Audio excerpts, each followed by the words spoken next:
Ini kenetnya lagi belajar ya. Kita yang sudah jadi pemborong ataupun tukang, jangan takut ngajarin kinet jadi tukang. Karena kita semua akan mati. Kalau kita mati, siapa nanti akan ada pengganti yang buat-buat rumah orang.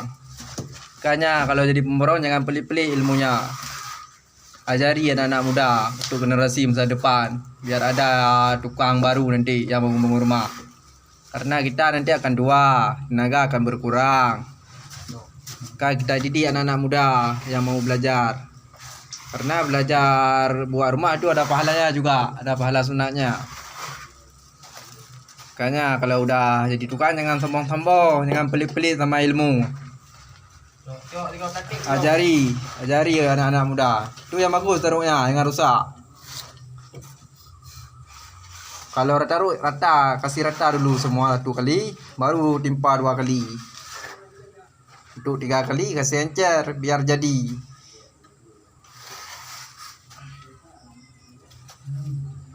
Pakai perasaan aja, jangan buru-buru. Belajar pertama nggak apa-apa lama. Yang penting jadi rumah orang, jangan sampai rusak. Dan jadi pemilik rumah jangan takut-takut kalau tukang lagi ngajarin kinetnya, nggak akan hancur rumahnya.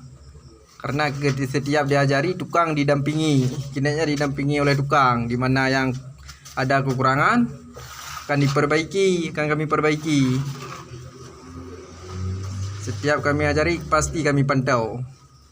Kami lihat di mana mereka masih kekurangan. Ya udah dulu aku mau pantau kinet nih. Kuliah di mana nanti kekurangannya lagi. Ini mungkin setengah jam baru siap dikasih semen. Karena ini baru belajar. Bukan tukang udah mahir nih. Jadi jangan komen bilang nanti tukang apa-apa lah. Ini baru belajar nih, baru diajarin. Insya Allah 1 minggu udah bisa nih. Udah jadi ya. Ya udah. Assalamualaikum. Jangan lupa ya subscriber. Bang, subscriber. Assalamualaikum.